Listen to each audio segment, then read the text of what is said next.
This 750-pound 440 Dixie Narco vending machine is being moved using the Steprider Model 1800. The transporting wheel legs are in the down position and a swivel dolly is attached to the bottom of the load. The swivel dolly allows the operator to easily maneuver the load in its vertical position at the foot of the stairs. The operator begins by laying the load onto the stairs by supporting the load with the safety strap and reversing the motor. The tread drives away from the stairs, gently laying down the load. With a touch of the switch, without hesitation or slippage, the Steprider begins the crawl up the stairs on its soft, non-marking polyurethane treads. For this sequence, we're demonstrating the ease, safety, and effectiveness of the Steprider on a narrow stairway with a small landing. Remember, small landings oftentimes pose more of a problem than the staircase itself. The polyurethane treads gently grip onto virtually any surface, ensuring a safe and easy climb. As the Steprider reaches the landing, it will continue to climb until the operator upends the load onto the swivel dolly. This particular landing is so small that the operator must step to the side of the load, all while operating the Steprider with a remote control switch. The vending machine is now vertical. The swivel dolly makes it easy to reposition the load at the foot of the next flight of stairs, all while in the vertical position. Simply repeat the break-back procedure and let the Steprider do the work for you. The magic of the Steprider is that there is virtually no stress, strain, or awkward, difficult-to-manage weight on the operator. Since the load is being carried in a horizontal position during the climb, low ceiling should never pose a problem. The load maintains stability with no side-to-side shift. Another advantage to the non-skid tread is that it helps distribute the weight of the load over at least 3 steps in 6 different contact points. This greatly reduces the risk of damage to the customer's stairs. The dual drive chains on the Steprider 1800 are rated at more than twice the load the Steprider is carrying in this demonstration. As an added safety feature, the gearbox automatically locks when the power is off, ensuring that the Steprider cannot run away. In a few minutes, you will be shown the correct operational procedures for a vertical move using the Steprider. First, let's take a look at the drivetrain components of the unit: the drive chains, the gearbox, couplings, the motor, and batteries, which are located on both sides of the machine, and the optional MPS DC conversion box.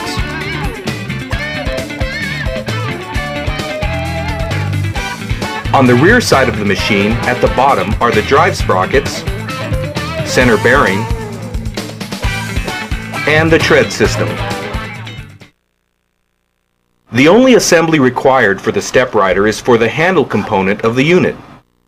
Simply slide the handle into the holes of the front support and tighten the 1/2-inch nuts with a wrench or ratchet until firm.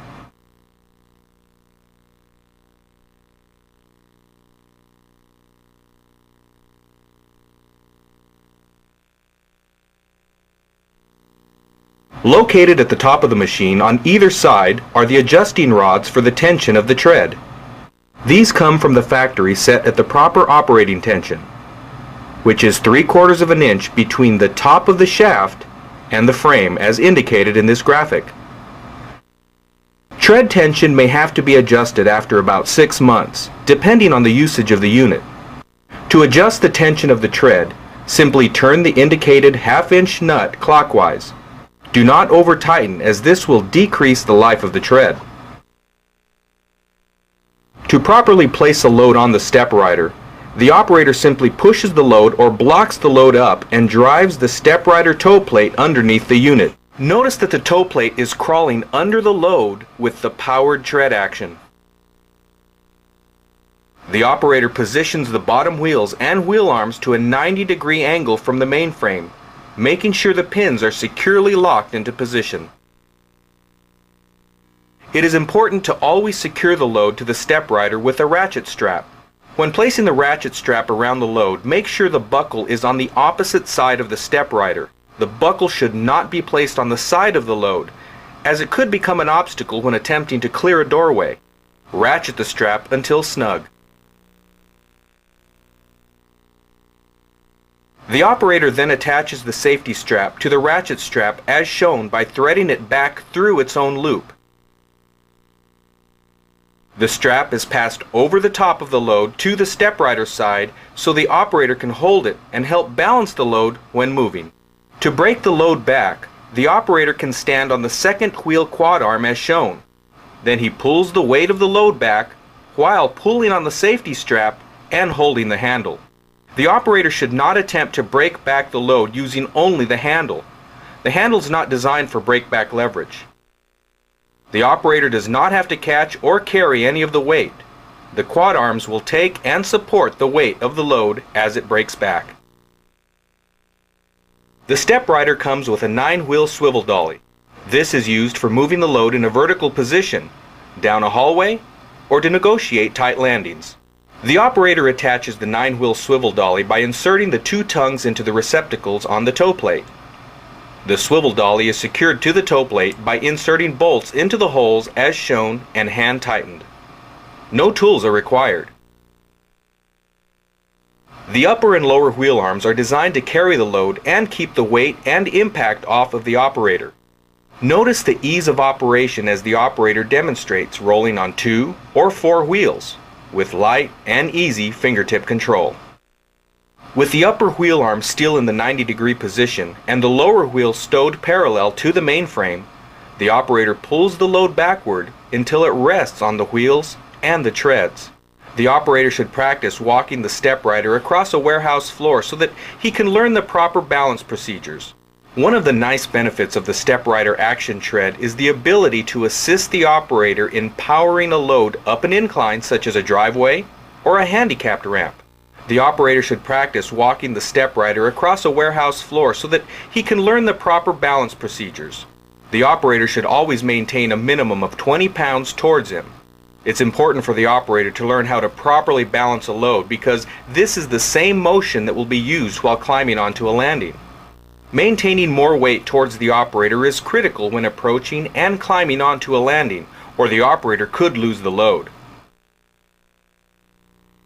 Before the operator can start a stair climb, the upper and lower wheel arms must be stowed in a vertical position parallel with the frame, with the wheels pointing upward.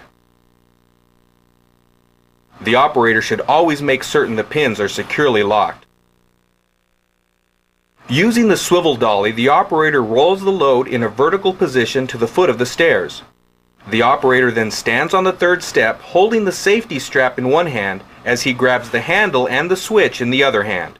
With a gentle tug, the operator tilts the load toward the stairs so that it rests on the tread and the first row of swivel dolly casters closest to the Steprider. He then reverses the switch so that the bottom of the load moves away from the stairs, while at the same time exerting a small amount of pull on the safety strap. This will cause the Steprider to lower itself gently onto the staircase. The operator must always remember to wait until the motor stops running before reversing the switch to the opposite direction. Reversing the switch will start the Steprider tread action, causing the unit and its load to move up the stairs. Notice that the Steprider treads usually span 3 steps at a time, evenly distributing the weight of the unit across the steps. This method of traction and weight distribution is second to none. While maintaining his position above the load, the operator holds the safety strap securely as he uses the switch to climb the load up the stairs. It's important that as the load approaches the landing, the operator maintains 20 to 25 pounds of weight towards him to balance the load. At this point, the operator grasps the handle to help maintain the angle of the ascent. After the load is on the landing, but still hanging out over the stairs, the operator must maintain the angle and the balance of the load as the Steprider keeps its steady cam action pace onto the landing. Do not upright the load at this point because 2 rows of casters are still suspended in mid-air above the staircase. With the weight of the Steprider and its load on the tread and the first row of casters, the operator continues the crawling movement of the Steprider away from the staircase until the entire swivel dolly is above the landing. The operator should fill this up and down movement at least 5 times. Then he will know that the swivel dolly's first row of casters will be in position above the landing. This procedure is followed in reverse order to descend the stairs. When descending stairs, the operator must always make sure that the first row of lugs, rather than the smooth surface between them, engages the lip of the landing. Again, the operator must maintain slightly more weight towards him to properly balance the load. The operator should let the Steprider continue descending the stairs while holding the safety strap with one hand and the switch with the other. When the Steprider and its load has reached the bottom of the stairs, the operator lets it come to a complete stop. The operator must then reverse the motor. Reversing the motor will partially upright the load onto the last row of casters and the treads. The operator then gently nudges the load into a vertical position onto the swivel dolly.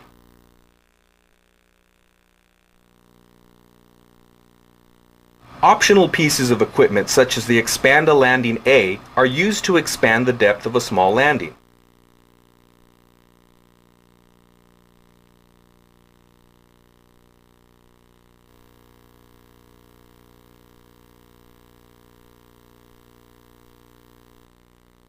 The operator must never step onto the Expand a Landing, as it is not a step.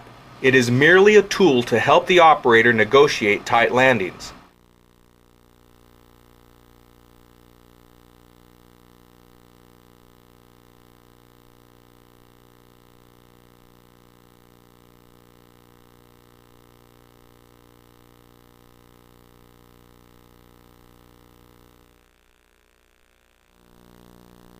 If you've purchased an Expand a Landing B with your order, the operator may use it to practice coming on and off of landings while on the warehouse floor.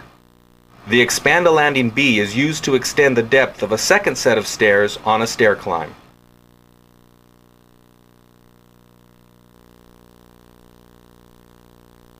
He must feel the up and down cam action at least 5 times on the landing. This assures that the first row of swivel casters has reached the landing. The operator must remember that the first set of tread lugs must line up with the lip of the landing when starting a descent. When the load has reached the bottom, the operator must always remember to wait for the motor to stop before reversing the switch to upright the load.